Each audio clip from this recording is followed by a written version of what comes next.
Now I want to show you how I made the letters that go above my stove. This is the J for the joy, and now I'm going to show you how to do this, making the O. First of all, we have our 12 by 12 Cricut mat, and I have already put a piece of white lightweight chipboard. I think I got this at joann's.com. So let's take this over to my Cricut. And let's turn it on.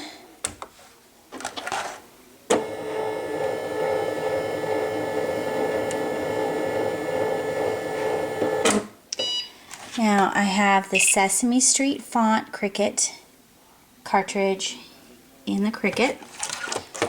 I'm going to slide the mat down and hit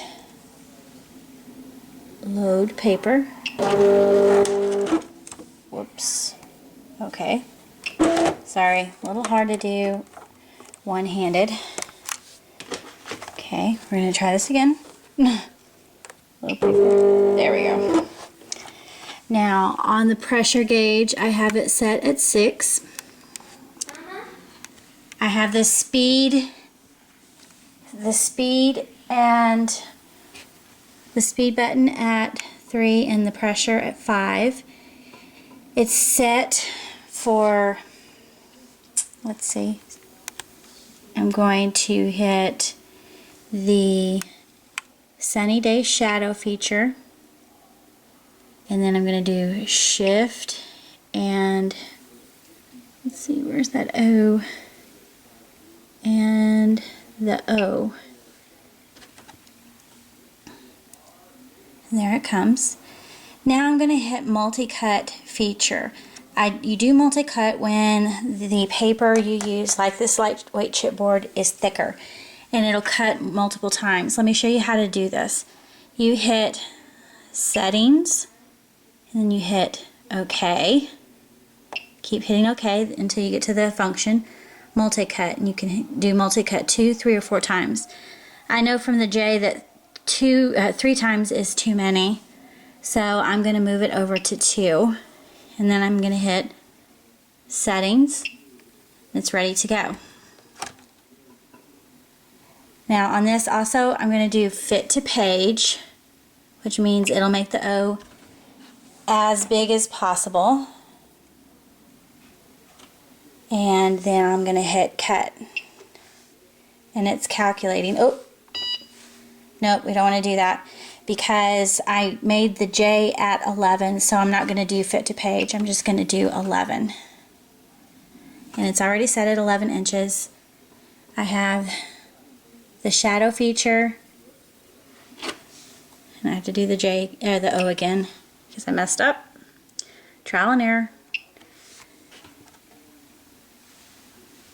Hit the O, okay, it's at 11, and then we're just going to hit cut after I hit the multi-cut button again. Good grief, sorry, it's one of those days. Okay, now we're going to hit cut.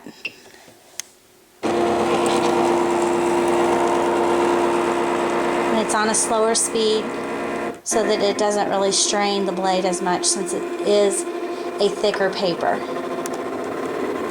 Okay, now I have the O cut out.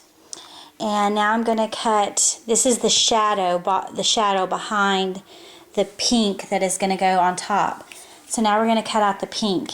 I have just a regular piece of pink scrapbook paper on my 12 by 12 mat. Now let's take it over to the Cricut. Hit load paper.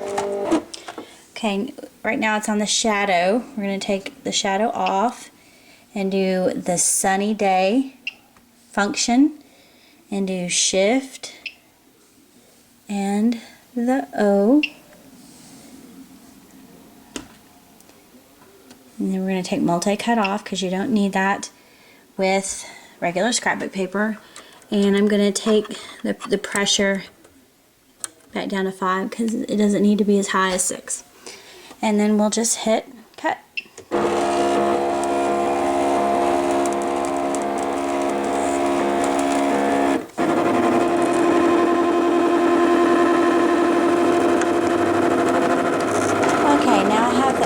cut out, and I'm going to cover it with some of this really pretty sparkly pink wrapping paper. I got it at Michael's. So all I'm going to do is spray adhesive this and flip over the wrapping paper, spray adhesive the O, stick it down, and I'm going to cut around it.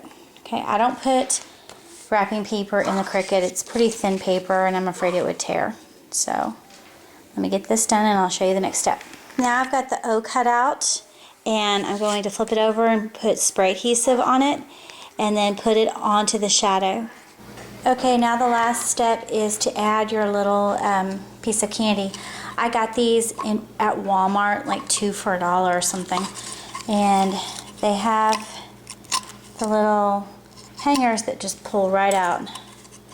So all I'm going to do is hot glue this and adhere it to the O. Now here's the finished O. So that's how you do it. Pretty simple, but really cute.